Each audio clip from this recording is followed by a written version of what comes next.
I don't know who needs to hear this, but God is not telling you to stay with your cheating husband. In fact, if you believe you are hearing a voice that is commanding you to stay with your husband, and you are a Christian woman and that voice is telling you to stay with your husband after he cheats on you, I'm gonna be real clear that that voice you're hearing, that's not the voice of God. That is not of God, baby. That's the voice of Satan. Like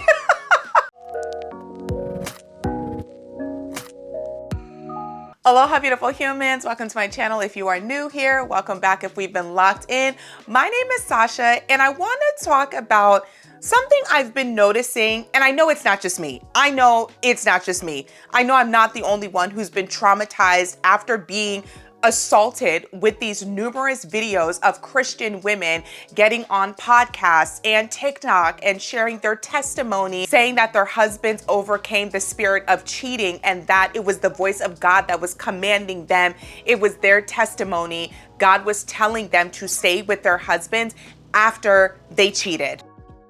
I was quite literally minding my business, scrolling on my For You page, and here comes this video of this girl. And she's like, you've probably seen the video of my husband already telling y'all how he cheated on me. And I said, "Burr?"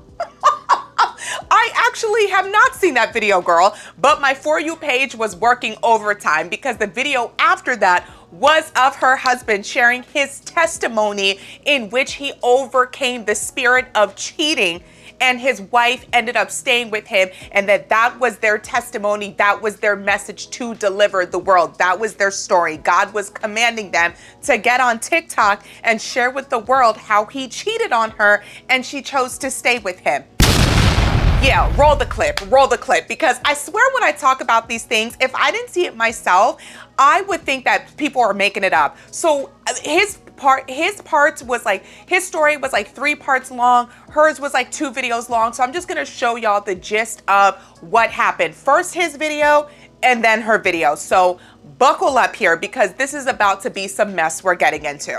All right, so I cheated on my wife, and then I told her. Trust me, I can hear the comments now. Why would you even tell her, bro? Why are you even telling us? Why are you inviting all these people into your marriage? Whoop, whoop, whoop, blah, blah, blah, blah. I get it. Ultimately, the reason why is so that God gets the glory. Before I continue, yes, I may be coming out very nonchalant, but trust and believe me, this is the hardest video that I will ever have to record in my life, period. I do not want to record this video. I do not want to post this video. I am only being obedient to what God is telling us to do. Yes, us, because my wife will also be making a video, but we're doing what we're being told to do by the Holy Spirit so that he can get the glory. Stay tuned. I promise it will make sense. And though I don't owe you an explanation, I'm going to give you all the details I possibly can. So yes, it's going to be a long video. Press and hold right here to fast forward if you want to skip some parts, but I guarantee you it's going to bless you. Okay, here's the details. I'm going to try to go through this quickly. Me and my wife, we've been in a season where we've been really struggling for over 3 years in a lot of different areas, financially, mentally, emotionally, just spiritually.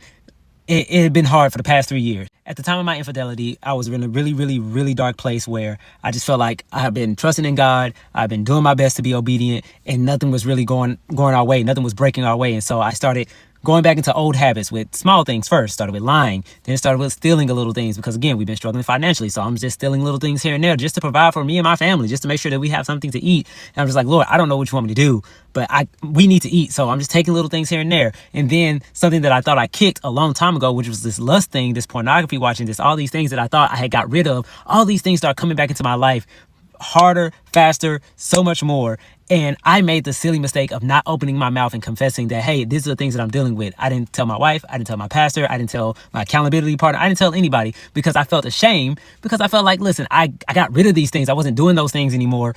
And it just came back so much harder. And I felt ashamed, like, man, why am I still dealing with this? Why did this come back so hard? And but I feel like I could beat it. I can beat it. If I just pray, if I just stay away from it, I could beat it. I could beat it. And it kept getting worse and worse and worse. So, of course, bad decision after bad decision after bad decision led to me just going deeper into this sin, deeper into lust, deeper into pornography, which eventually led me into infidelity. And when it happened, I felt sick. I felt terrible. I felt just ashamed. I felt guilty. I felt all these things. I felt like I just separated myself so far from God, and I didn't know what else to do. After about a week or two of just feeling that, I just really started to just try to get back into my word, just repent. I told God. I didn't tell anybody else. I was like, God, I need help. And I started reading my word more. I started fasting. I started praying more. My relationship with my wife was getting better and better and better. We started communicating. Things was going really well for like a minute, for like over a month. Things were just getting better and better and better. And I'm just like, wow, like, man, okay, things are getting good. Like, things are finally breaking our way. Things started happening for us financially. Things just started really getting better. Now things are getting better. My relationship with Christ is getting better. My relationship with Christ is getting stronger. Again, I'm reading my word and going deeper in him. And then, of course, as I'm getting closer to him, he's getting closer to me. I'm starting to hear him, and he started to convict me.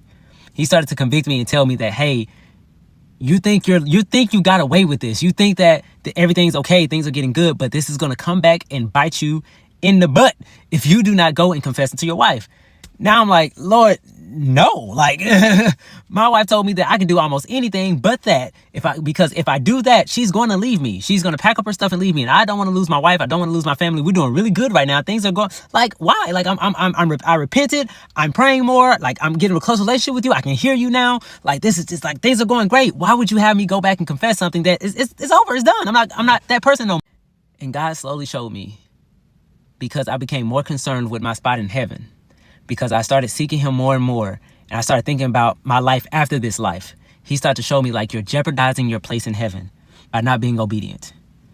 Because I gave you a direct instruction to go and confess to your wife and tell her what happened. You're so worried about what's going to happen on this earth, you need to be worried about eternity. And so he just kept pulling on my heart. And then one night he gave me a dream that was so vivid. I was walking with Jesus and a few other people. We felt like we was his disciples. We was walking with him for a couple of days, and he was just letting us know the world is about to end. I'm back and the world is about to end. You few people are walking with me because I wanted to give you one last opportunity. And it felt like a black hole was about to come over the earth, and that I was just about to be gone. And it just looked like black abyss. And I was like, Lord, I'm scared because I don't know what's beyond that, a black abyss. And he's like, that's because you're so worried about this life. You're holding on to things of this life. And he woke me up and showed me and told me, like, you need to confess.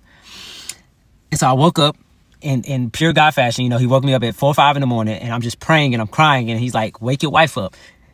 And when you touch her, she's going to wake up. Now, at this point, I feel like, okay, I'm safe, because I've been trying to wake her up at like 7, 8, 9 in the morning.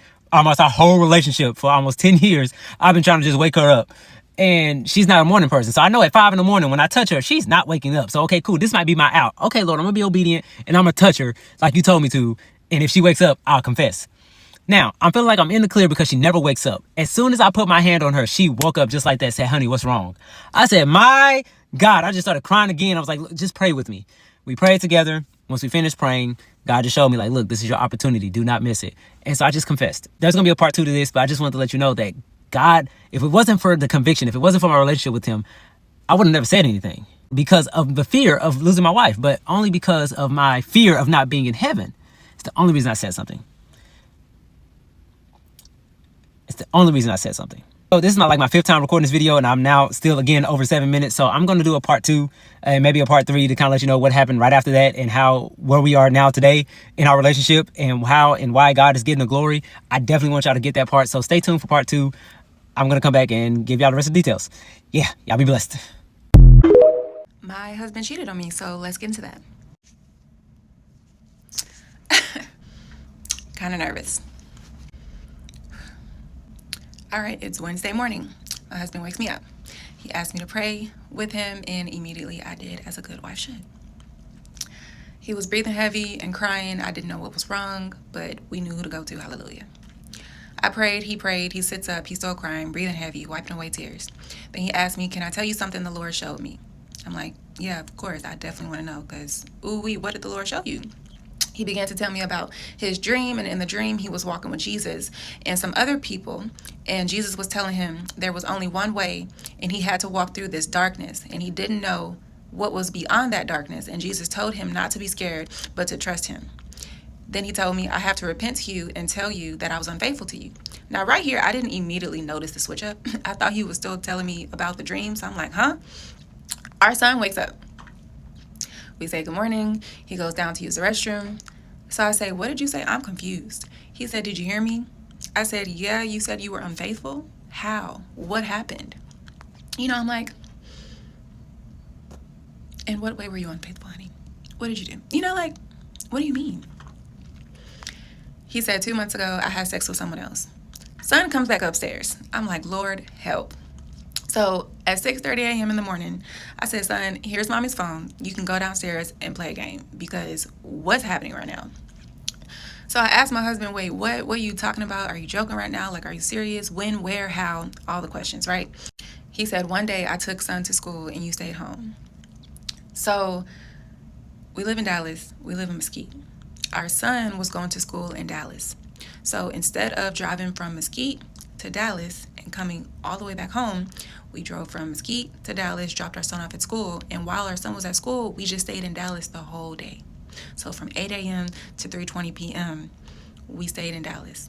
So the last few months of school, we were trying to think of ways of how to save some money. So of course, while we're in Dallas all day, we need breakfast and or lunch.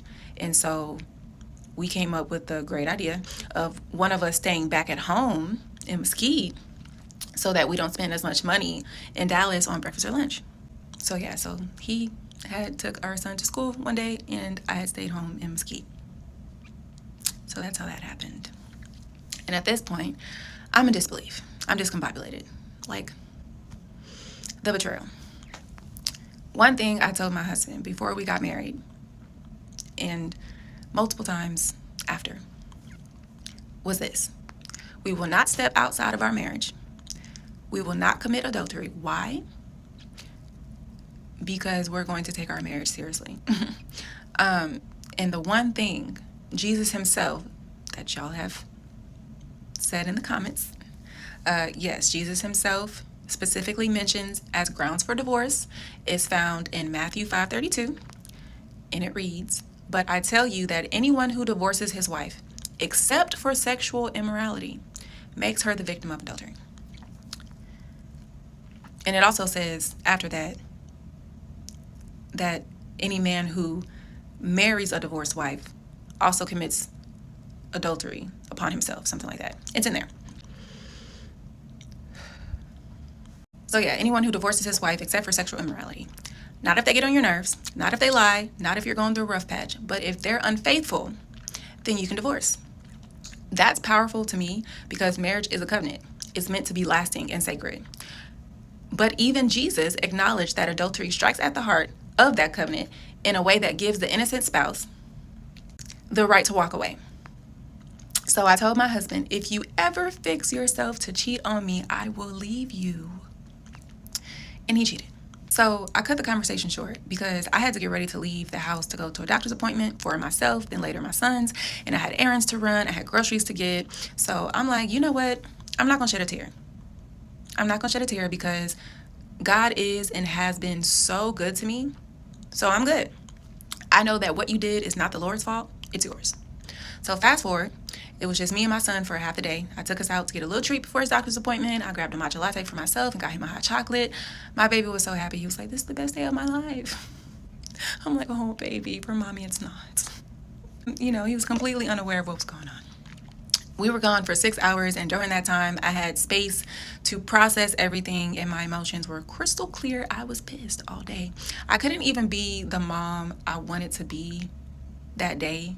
Unfortunately, I was snappy with my son, and I felt terrible for it.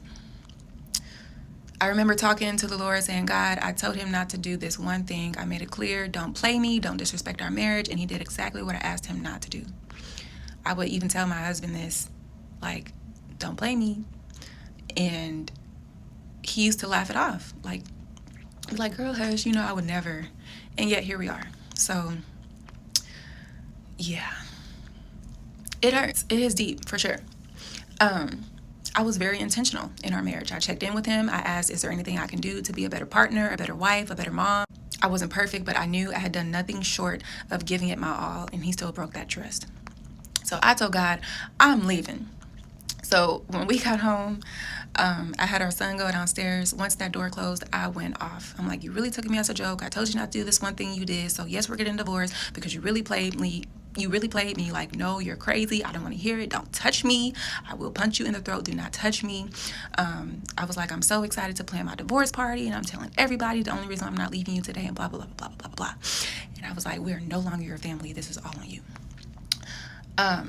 And honestly, y'all, I don't even remember the rest of that day from 6:30 p.m. to 9 p.m. But after 9 p.m., we were getting our son to bed, and I wanted my husband. And it hit me again because I'm like, you did your thing with someone else, told me this morning, and here I am at the end of the same day, not wanting anyone else but you. I started to feel like wanting my husband was wrong. Like I started to feel guilty.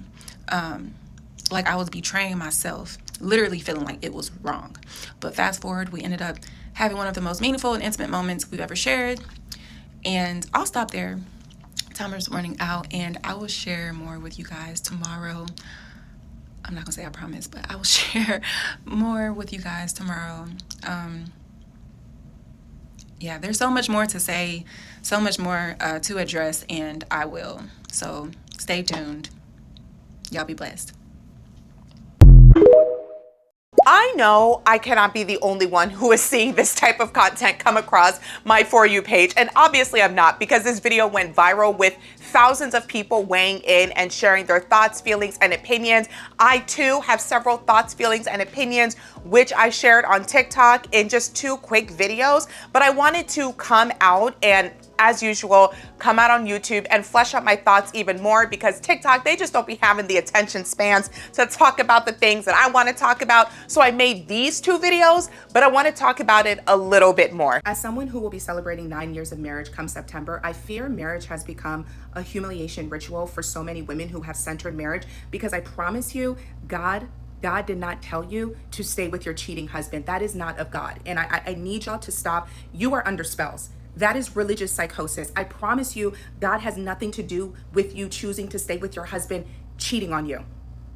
And it's never that deep. A relationship is never that deep. I love my husband very much. But if he got on this internet to share with billions of people how he cheated on me with someone he met on Tinder that morning, after us struggling and being homeless or nearly homeless for a year, I promise I would be at the courthouse filing for divorce papers before I could even finish that video.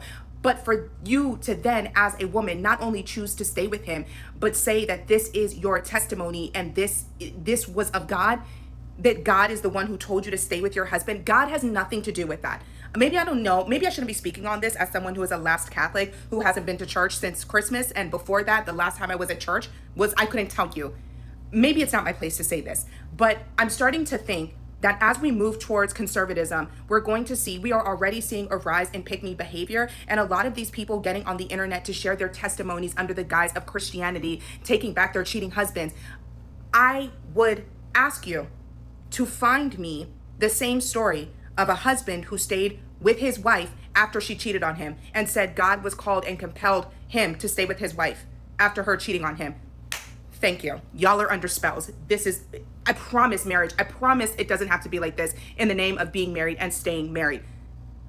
It doesn't have to be this way. Deeply traumatized, but mostly just completely over the ways in which people use the Bible and Christianity to manipulate and abuse people, especially people in vulnerable situations and positions, women, young adults. And this is what slays me, right? Because a lot of Christians will hold on to the whole forgiveness and turning the other cheek, acting as if Jesus wasn't in the temple, flipping over tables, acting as if in the Bible it doesn't explicitly state that in cases of sexual immorality, adultery included, you can divorce your partner. The partner who cheats on you, that is a justifiable grounds for divorce. And the message is always forgiveness. The message of forgiveness is always pushed on women to tolerate their partners, their male partners, abusive, disrespectful, manipulative, horrible behavior that puts their health at risk. If not the safety of their family, then the health of their partner at risk. The message is never, men change so you are good partners to your wives. So you're not out there putting your wives' sexual health at risk, slamming people you're meeting on Tinder that morning. Oh, and then to justify this insanity, they have the women sitting next to them, laughing and cackling and hee along, as if at the end of the day, the sanctity of marriage is that much more important than your self-respect, than your dignity, than having a healthy, respectful, caring marriage. And then it also sends this message that in order to have an enduring relationship, you have to go through all of this abusive and harmful and just disgusting behavior. I'm so sick of this. I'm so traumatized by this. But what is frustrating me and what I find very scary is now we are seeing, like, for the longest time, the rates of Christianity in this country have been declining, and now they've mostly flatlined, and we are seeing a little uptick in certain areas, and we can attribute that uptick in Christianity to this rise in conservatism. So Gen Z is leaning towards conservatism, leaning towards Christianity. You have young people, young women who are going to enter this institution of Christianity, become married, and fall and become susceptible to this manipulation, to this misogyny under the grounds of Christianity and being a good wife. Because at the end of the day, that's what a lot of these religious leaders push, being a good wife. They don't push being a good husband. They don't push being a good father. So in order to, be married, so many women think that they have to tolerate and accept crazy behavior. Oh my gosh, I'm so over it. I'm so traumatized by it. To say I'm traumatized by these videos is an understatement. Actually, it may be when we use, how you like overuse words to the point where they have no meaning, or those phrases and words become trivialized. Let me not say I'm traumatized by it, because that is kind of making very lighthearted. Actually, no. The way I may be saying it and talking about the situation may be making light or making very light a very serious situation. When I say I'm traumatized, though, I think the better word that I'm just sick of seeing it. And I'm sick of seeing it because I'm deeply concerned with this type of rhetoric that is going on as we are seeing this rise, this increase in this push towards conservatism, and the rise that we are seeing now in Christianity. The rates of people describing themselves as Christians or saying they're going to church, who are active in the church within the Christian faith, it has been steadily declining over the past few decades. However, it is kind of leveled out, and in some areas, what we are actually seeing is an increase in Christianity. This kind of tracks because, like I said in my video that I posted on TikTok, we are seeing a shift towards conservatism in our population, in our general society as a whole. And the numbers of people we are seeing become newly Christian, it's going to be younger people, Gen Z. So where my mind automatically goes is the people who are going to be the most susceptible to this type of manipulation in the name of God, this religious psychosis, this religious abuse, using the word of God and the Bible and religion and Christianity to abuse people, manipulate people, and keep people in toxic situations. The people who are going to be most affected by this, God restored my marriage after my husband cheated. The people who are going to be the most susceptible to this type of religious manipulation are going to be women, particularly young women. While I am seeing a lot of younger women coming online like this and sharing their testimony about how God restored their marriage, they're learning this rhetoric and direction from someone else within the church. And more often than not, it is the pastors, it is the first ladies. And I think there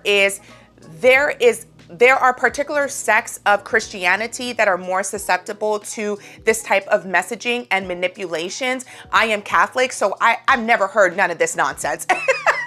It is because priests and high-ranking officials within the Catholic Church, they are all men, and none of them are allowed to be married. So I think that is why this is just not a part of my religious experience growing up within the Catholic Church, because I am a lapsed Catholic. I have not been to church in a very long time. I do not believe, however, your relationship with God is predicated off of how much time you spend within the church. That is just a very personal belief of mine. So as someone who grew up Catholic, but also someone who does not go to church with any regularity, I know some people who kind of fall away from the church but still maintain a relationship with God. They like to say, oh, I'm not religious, I'm spiritual. And for a while, I used to say that, but I just feel like my relationship with God is my relationship with God. If I want to go to church, I don't have any church hurt. I don't have anything against institutions of church, any religion, Christianity, Judaism, Islam. Everybody chooses to practice whatever religious belief they choose to practice. I have not fallen away from the church because of some type of church hurt or serious offense. It's just, not part of my practice anymore. However, when I was heavily involved in the church and within my Catholic faith, this whole God restored my marriage and God told me to stay with my cheating husband, I never saw any of that. And I firmly believe it is because the leaders of the Catholic Church, they are not allowed to get married. They don't get married, so they don't have to deal with cheating. They got to deal with other vices, as we have seen. If you are aware of anything that as it pertains to the Catholic Church, if you watched a movie about the Catholic Church in, the past 30 years, you'll know exactly what I'm talking about. But cheating husbands, you don't got to worry about that within the Catholic Church. You got to worry about a whole slew of other things. But within the faiths, or within the sects of Christianity, you know, the evangelizing faiths, you know, the proselytizing faiths, especially, I have noticed, or the denominations, rather, I guess the denominations, sex is not a good word, sext, S-E-C-T-S, not S-E-X-T-S. Y'all stay with me now. Although the guy in this video was apparently doing that because he cheated on his wife with a girl he met and matched with on Tinder that morning. Disgusting. But anyways, I've noticed this particular brand of proselytizing and trying to spread the word of God, sharing these testimonies, these cheating testimonies. God restored my marriage, these types of messaging. I've noticed that they're being pushed by very young women. However, that message, it doesn't exist in a vacuum. These women are being directed by church leaders. There have been so many pastors, well-known, well-regarded pastors within different denominations of Christianity who hop on these podcasts with their wife sitting next to them, talking about how their wife wasn't their first choice, or they found their wife so unattractive, or they cheated on their wife and God restored their marriage. You know, these are older women. And so older women in the church are experiencing the same thing. And there's proselytizing in the name of spreading the faith and sharing the word and bringing people into the religion. And this is what they're establishing. This is what they're setting up, that yes, your husband will cheat, or he may cheat on you, but if you choose to stay, that's God right there. That's God working through your marriage, that you have the strength of a woman to stay even if he cheats on you, and your relationship is going to be so much stronger because you practice forgiveness. That's another way in which the church, again, these proselytizing faiths, these faiths that rely heavily on evangelicalism. Am I saying that word right? I'm just going to call them evangelists, these evangelists who so deeply believe in this and proselytize and share this message of and push this message of forgiveness, forgiveness, forgiveness. It can be extremely manipulative because in this push for forgiveness, or even worse, God has already forgiven me. In this push of forgiveness, you are forced to deal with abusive behaviors, and cheating on your spouse is abuse. I don't think a lot of people frame it that way, but it is not a mistake. A lot of people say, oh, I made the mistake of cheating. Cheating is not a mistake. It is a very deliberate practice from beginning to end. It is a very deliberate behavior, and it is a behavior that can not only cause your consequences, obviously, to your marriage, like trust being broken, but you can bring anything back to your partner. It is selfish, it is disgusting, and it is abusive behavior. And the fact that so many men will say, oh, God has forgiven me for this behavior, so if you don't forgive me, you're not following the word of God. You know, this message of forgiveness is pushed so heavily on people that it can cause young women and just people in general, especially Christians, to betray themselves in the name of forgiveness, because people will take God's forgiveness, the message of Jesus forgiving, they will take that message and turn it around on you to manipulate you. And young women, because I've noticed in all of these stories a very common thread, like that Kelly Steele or Kelly Stamps, that, you know, that pastor that was basically on here, his wife was talking about how she would prepare her husband's clothes and pack his bags and get him ready to go cheat on her. And she was like, oh, I wouldn't advise other women do this. But it's like, you're basically saying, oh, you're putting yourself up on this pedestal, like, I'm such a good wife, I'm such an obedient wife, I listen to God, I wasn't turning up, I have this godliness in me that made it so. I was just calm, cool, and collected, and was listening to the voice of God when I was preparing my husband's things for him to go and cheat on me. But I wouldn't advise other women to do this because y'all are not as godly as me. But even as she was sharing her story, something that she said that I immediately picked up on was that they had very young children at the time. And in this instance, this woman, this couple, they had young children at the time. Not only did they have young children at the time, they were dealing with financial hardship. So you have these young children,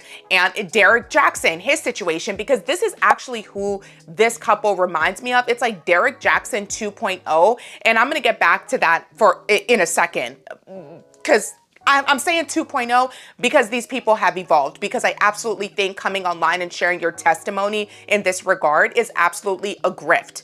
And I'll get back to that. I'm going to put a pin in that, and we're going to come back to it. But anyways, all of these women, something that I noticed they had in common was that they have very young children. So is God restoring your marriage, and is God giving you this testimony to stay? Is that God's voice in your ear telling you to stay with your cheating husband? Or is it maybe the reality of your situation kicking in? I got these young kids. I'm a young mom. It's going to be very hard for me to now become a single mother and try to work, because single motherhood seems to absolutely be the trenches, and it is not something that I would wish on my worst enemy. So you have these young women who get married at a very young age. A lot of them do not have a college education, or I have very minimal college education, very few life skills, very few transferable skills that would make it so they are able to get a job, that would make it so that, they're making enough money to support them, maybe send their kids to daycare. So is it God restored your marriage and God's voice told you to stay in your marriage and forgive your husband? Or is it the reality of your situation kicked in very quickly and you realize, hey, I can't afford in this moment to be a single mom, and so I'm gonna say, because I think that's what's happening here. I don't think it's God's voice. I don't think it's God's voice. And people do not realize, I don't think enough people give credit to the fact that Satan knows the Bible too. Satan knows the word too. And the same way God gives gifts and delivers, Satan gives gifts too, okay? A lot of y'all is experiencing some level of religious psychosis, or you don't know your Bible. Because a lot of the time when people say, oh, God told me to do this and God did that, I know God is sitting up there so irritated, like, it wasn't me. I did not say any of this shit. I know God is so mad and irritated on the daily by the things people be saying and doing in his name. Like, God and Jesus will be like, look at this. Look at this. You see this? You see this? You see what they're doing down there? Like I said in my TikTok video, it honestly seems like marriage has become a humiliation ritual for so many women who's not only center marriage and center men, but so deeply desire marriage that they will put up with anything in the name of being somebody's wife. And in a few months, I will be celebrating 9 years of marriage, and it is never that deep. I promise you, it is never that deep. Everybody says what they would do or what they wouldn't do if their partner was to ever cheat on them. Thank God I have never experienced that situation within my marriage and my relationship. And I don't even really believe in giving men compliments, or more specifically, giving my man a compliment, at least in the social media space, because it seems like as soon as you like put your man on a pedestal or hype him up and say, my man would never, my man is so great, and here's what I love, my man, here that man comes embarrassing you. So let me knock on wood or something real quick. Like, I keep my relationship private, because literally it seems like as soon as you hype up a man or give him a compliment, here he comes doing some shit to embarrass you and ruin your relationship or whatever. But I promise, all of this to say that I promise I think that, and again, this is another tenet of Christianity and a lot of the faiths to evangelize and put marriage so highly on a pedestal. So many people think that covenant and regard the covenant of marriage so highly above all else. They will deal with so much in the name of being married because, divorce is against God. However, in the Bible itself, it says you can divorce your partner in cases of sexual immorality, and cheating is absolutely sexual immorality. Cheating is a sin. Cheating is not of God. And so in this instance, God would be okay with you being like, you know what? Let me end this marriage because you've already ended it by cheating on me. So let's just make it official.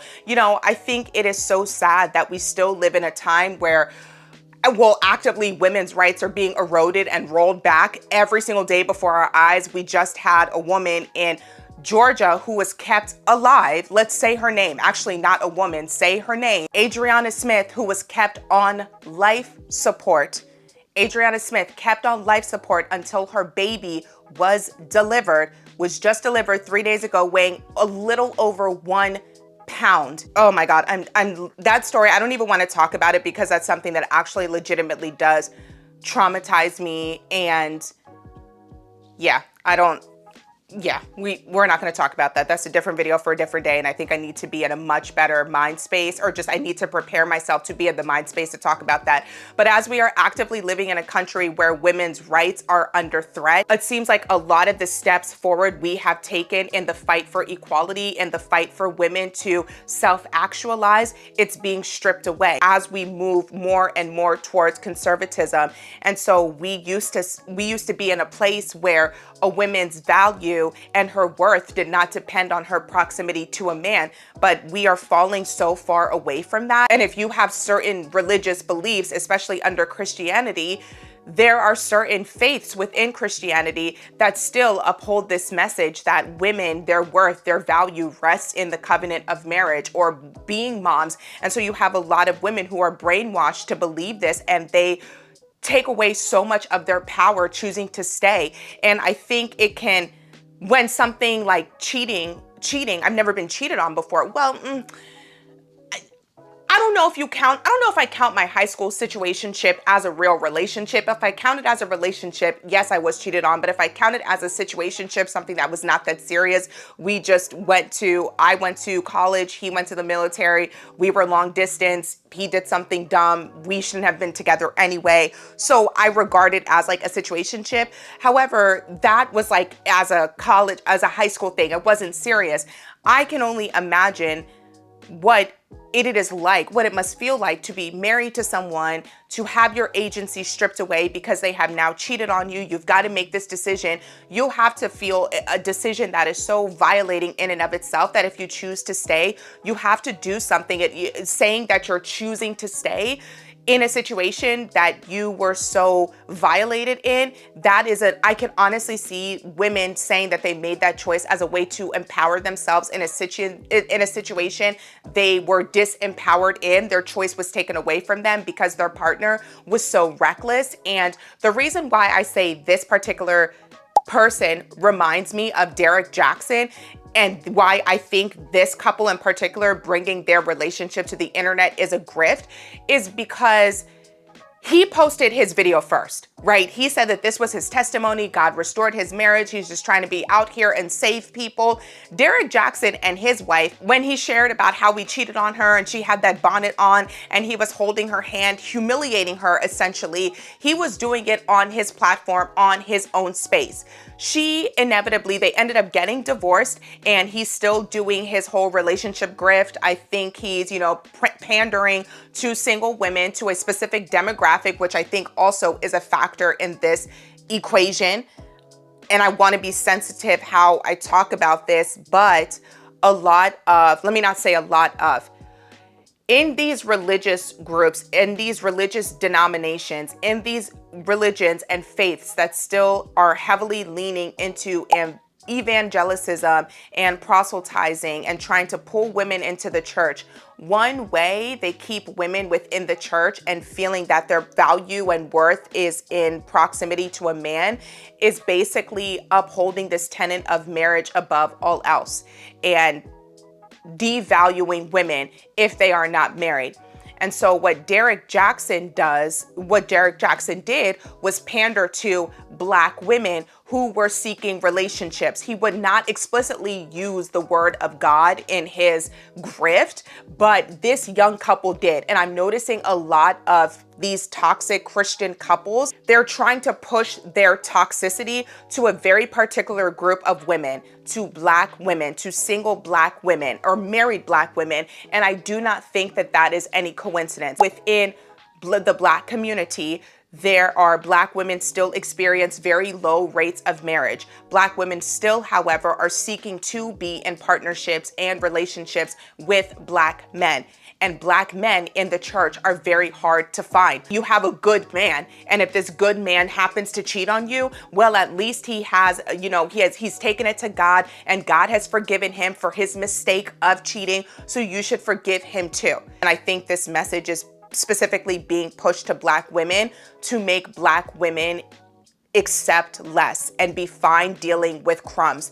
Because like I said, we were before all of this craziness has been happening in society over the past 4 or 5 years, we were as a society progressing where women were becoming more equal, and women, they were feeling empowered, that their worth was not based on their proximity to a man, not motherhood or not being somebody's wife. And I think that there has absolutely been an attack on women feeling and being empowered in that way. It's a big way to still, in some communities, however, chip away at Black women's worth and their self-esteem, is to constantly remind them of their chronic singleness as a demographic. So it is not surprising to me that this type of toxic Christianity and this whole God restored my marriage after I cheated it's being pushed to Black women to not only knock Black women down a peg, but to make them accepting of degenerate behavior and make Black women feel like they don't deserve more, they don't deserve better, that they just have to deal with and tolerate a partner who is going to cheat on them. But at the very least, at least this man is a man of God. He is in the church and God has already forgiven him. So you have to forgive him. You know, it's another way to manipulate Black women as well as humble Black women. And I don't like it. But anyways, like I said, with Derrick Jaxn, he didn't really take the angle of bringing God into his grift when he was pandering to Black women. This young couple, however, and this is just something that is happening in this age of social media. A lot of people are proclaiming they're trying to turn their mess into a message, but that message often comes with dollar signs. And I would not be surprised if we see this couple. What I absolutely believe their attempt to do is to bring their mess to TikTok because they see how messy people are. You get on TikTok, you share your messy story, you rack up followers, and then boom, you've made it. You get 10,000 followers, you get into the creator fund, you continue to share your mess, and then you make money off of your mess, and then you eventually start, selling ebooks. I firmly believe that is what we're gonna see with this couple. I firmly believe that they explicitly, because it's like God told you to get on TikTok and embarrass and humiliate your wife for billions of people to see. Okay, where's the ebook? Because that's what Derrick Jaxn's ex-wife did. She said she went through therapy and now she is on the other side of her trauma, trying to turn her mess into a message. She also started selling ebooks. I don't know how successful she was. She said she had her own business, and it is very curious to me that she mentioned therapy. Why would you start selling an ebook about how you can level up and move past this instead of advising women to go through therapy like you did? It's like people try to turn their pain into profit. And I think there is a way to do that isn't necessarily self-serving, but in her case, it is absolutely self-serving in my personal opinion, because this all happened within a 3 to 6 month time frame. So in the 3 to 6 month time frame of your husband, of you divorcing your husband, you worked through his cheating, you worked through all the infidelity, all the pain, all the embarrassment, and all the humiliation. And instead of you to advise other women who have been through it to go to therapy, now you're trying to sell them your healing journey.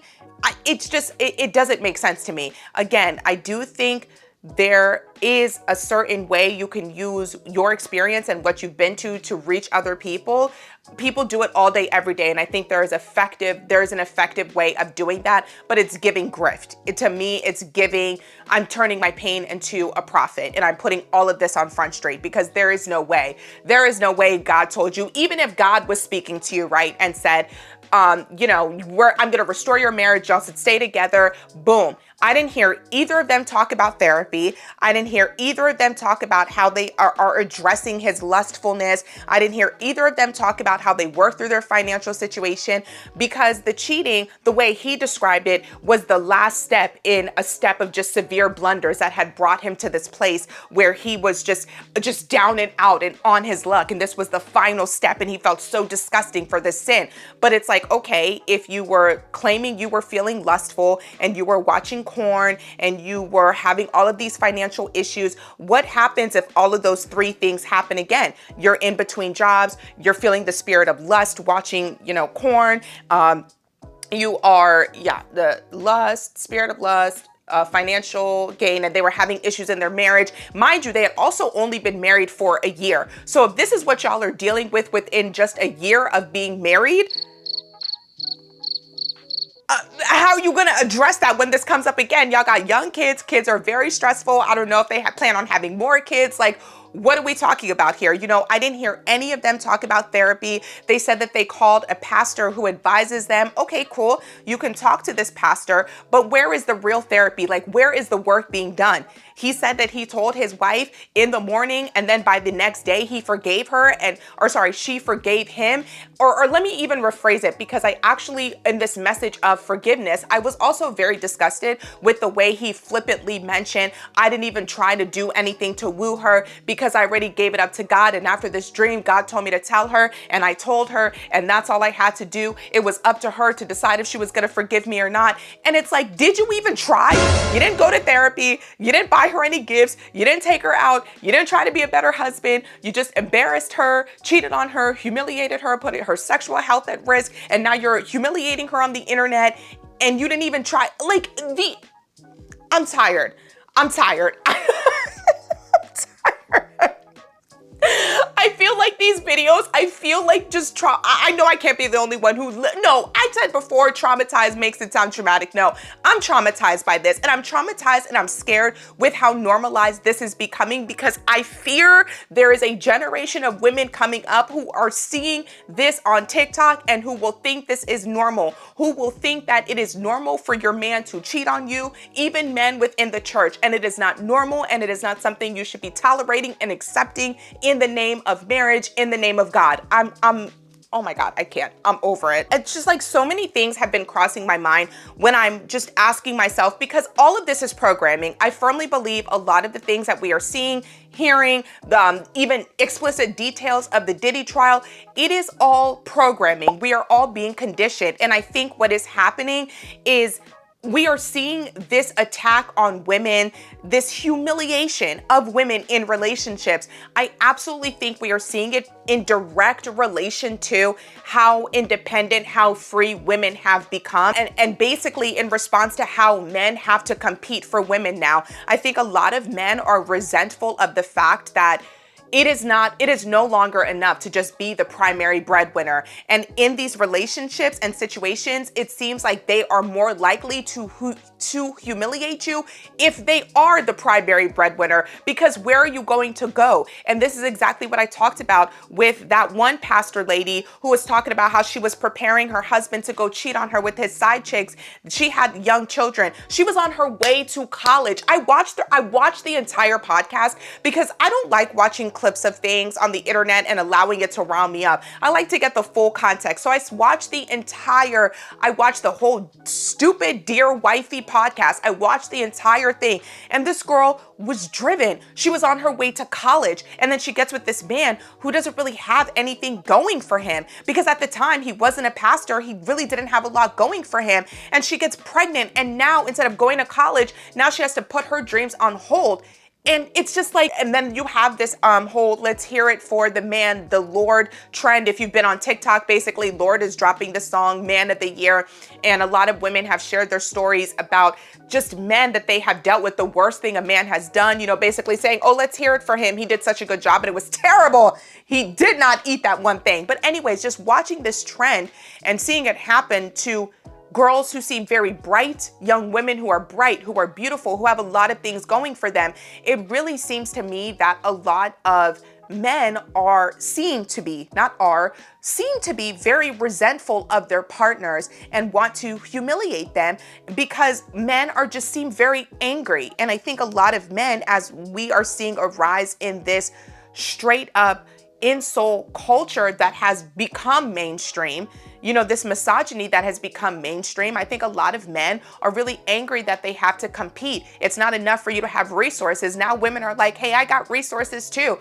I think you need to have a personality. I think you should probably go to therapy. I need you to be nice to me. Women asking for the bare minimum, it is a threat to a lot of men's manhood, because they have internalized a very deeply problematic and troubling perspective of what manhood is and how to show up as a man in relationships. And I think a lot of men are taking this out on women, and we will continue to see more of this. And it is just very scary to me that as we are seeing all of this really deep disgust and vitriol towards women online, we are also seeing women get online, men get online, partners, marriages, married couples get online and share stories about how their husband cheated on them. Because I have never once in my forceful viewing of all of these videos, because they're all against my will. So out of all of these videos being fed to me,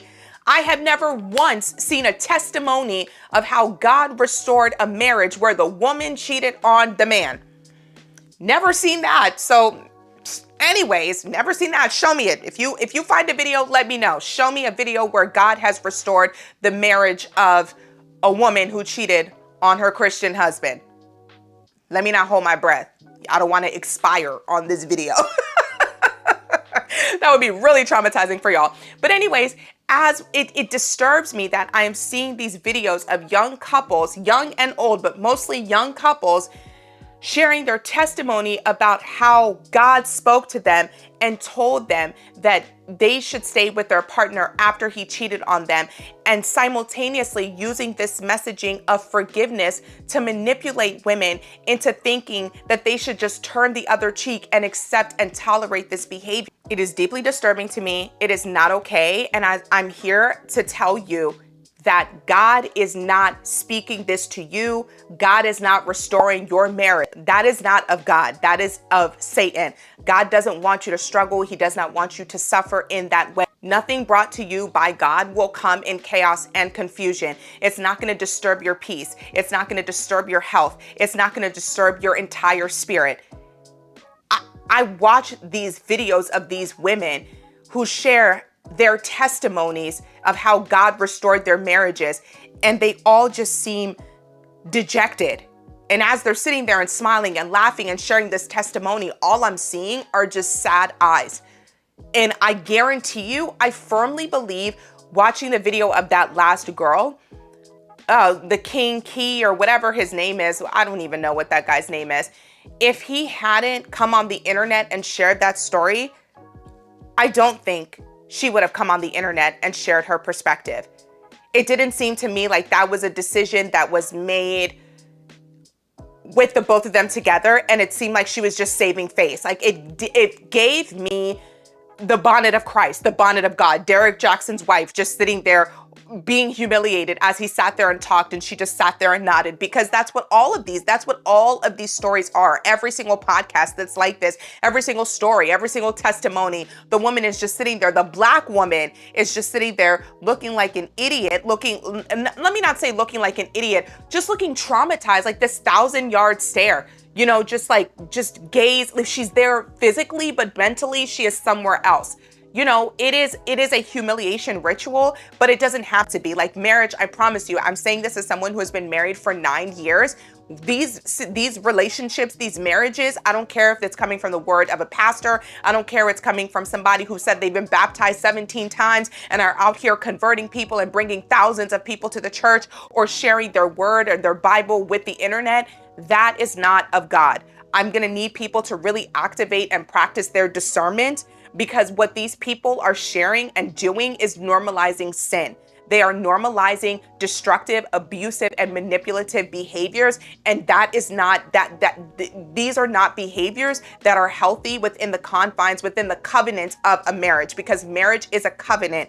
And when you are sitting there saying you are cheating on your partner, but God has restored your marriage, no, I'm sorry. Especially when I don't hear any of these couples talking about therapy, what they're actively doing to work towards their marriage. And we see how Derrick Jaxn and his wife divorced. So God clearly did not restore that marriage. And listen, I'm not saying, at the end of the day, I'm not sitting here saying that if your partner divorces you, if your partner cheats on you, you automatically have to get divorced. Everybody's going to do what is best for their relationship. I'm not sitting here saying you have to get a divorce after your partner cheats on you. Everybody's going to do whatever they want to do in their marriage. It's none of my business. I do care, however, when you are getting on the internet and you are saying something is of God, you are a representative of your religion, and you do not speak for God. I think people need to be very discerning and mindful of these people who proclaim to be doing things in the name of God and how God is speaking to them. Where is the evidence? Where is the evidence? Okay, I'm gonna need to see the evidence of this being true, because if God was really just restoring your marriage and working on your marriage, how is that happening? Y'all aren't going to therapy. It doesn't seem like you're growing together. So how are you able to advise us? You just cheated 7 minutes ago, and now you're on the internet sharing your story about how God restored your marriage, and you were only married for a year. Sit down, okay? Because as ridiculous as that one couple was, that, you know, the pastor, oh, I was the I don't even know what their names are. You know, the pastor that was out talking about how his wife was packing his clothes for him to go cheat on his side chick. At least they've been married forever. They probably haven't gotten therapy either, but at least you can see the evidence of they're still married. I don't know if they're happily married or not, but I guess you could say their marriage was restored, or let me not even say restored. They are still together after all of that humiliation, embarrassment, trauma, manipulation, abuse, etc. So I guess if there's any couple you're going to listen to, maybe it'd be them. Child, I don't know. On the real though, I just, oh God, this is also disgusting. Like I said, you have to do whatever you want to do in the confines of your relationship. Every couple deals with cheating differently. Thank God this has never been my experience, and I never want to walk through that experience. That is equal parts humiliating, and not just humiliating, but it's a betrayal. It is a betrayal of the covenant you took in front of God. If you say you're a Christian, you took this vow in front of God, and you're going to allow your lust to violate the sanctity, the covenant of our marriage. And we took these vows in front of God, in front of our family, in front of our friends, and now you're doing this. You know, I just think that where I think a lot of couples are going wrong is, especially these grifter couples, because they are grifter couples. It is one thing to share your testimony. It is another thing to obviously be doing it for a grift, but also 0 time has passed. This man, y'all were just married for a year. There's nothing you can tell me about marriage.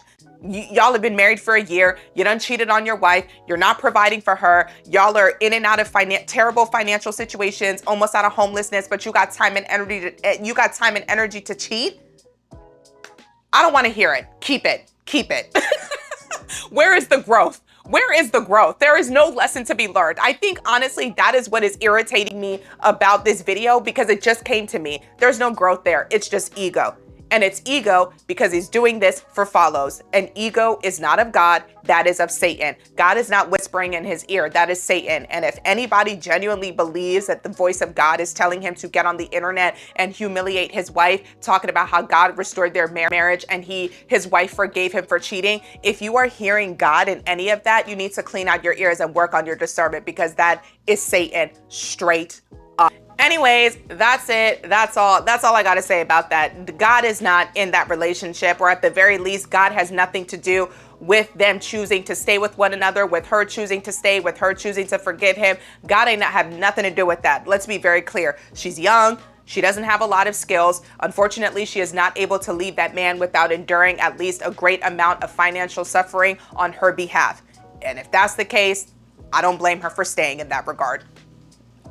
I don't blame her for staying, okay? But her getting on the internet, both of them getting on the internet, trying to fool us and say that was God. You know, God told her to stay in their marriage. God told her to forgive her husband. God worked through them. This is their testimony. God ain't got nothing to do with that. That is not of God. That is of ego and Satan, and I rebuke it all. I rebuke it. Go away from me with this, Apollo. Go away from me.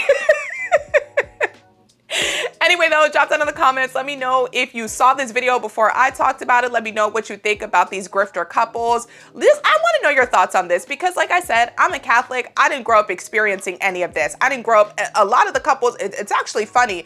Every single divorced couple I know in the Catholic Church, they just, you know, it was cheating involved.